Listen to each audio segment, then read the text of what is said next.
एक लड़का जो कैंसर से पीड़ित था, उसने अपना पूरा जीवन घर के अंदर ही गुजारा था, जिसकी देखभाल उसकी माँ करती थी।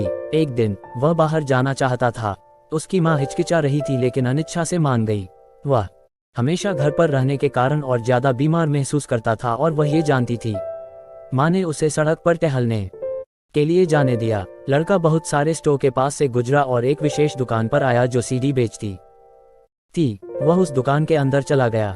उसने वहां अपने जीवन में अब तक देखी सबसे सुंदर लड़की को देखा और उसे तुरंत महसूस हो गया कि वह उससे प्यार करता है। ये पहली नज़र के प्यार का एक क्लासिक मामला था। वह उस डेस्क तक गया जिसके पीछे वह काम कर रही थी। उसे उसके अलावा और कुछ नजर नहीं आ रहा था।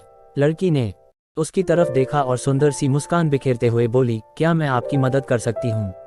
उसने बड़ी मधुर आवाज में कहा। वह बस उसी समय उसे गले लगाना चाहता था, लेकिन वह कुछ सोचकर बोला, मैं एक सीडी खरीदना चाहता हूँ। उसने एक रैंडम सीडी उठाई और लड़की को भुगतान किया।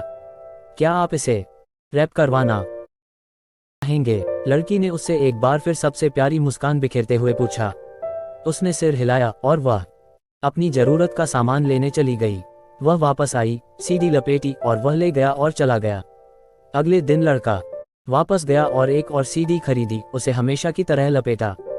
वह वास्तव में उससे पूछना चाहता था लेकिन उसमें हिम्मत नहीं थी। लड़के ने अगले कुछ हफ्तों तक यही क्रियाएं दोहराए।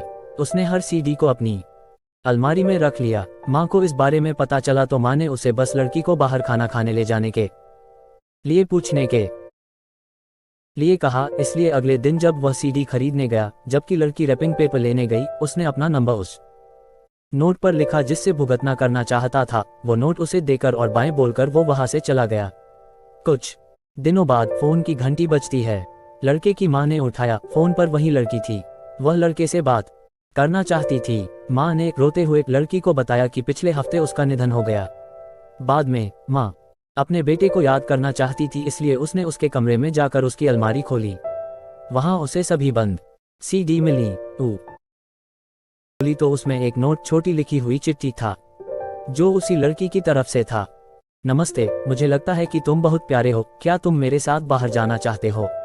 उसने एक और सीडी खोली। उसमें कागज का एक और टुकड़ा था और अगली सीडी, फिर एक और सीडी में भी यही बात थी। दोस्तों, जिंदगी बड़ी धोखेबाज है, इसलिए अपने अंदर के जज्बात कभी मत दबाए। जब भी मौका मिले अपने चाहने वालों को अपने दिल की बात खोलकर बताए।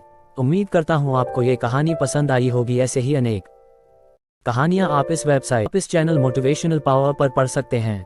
ऐसी ही बहुत सी कहानियाँ पढ़ने व सुनने के लिए अभी हमारे चैनल को सब्सक्राइब करें और बेल आइकॉन को दबाना ना भूले।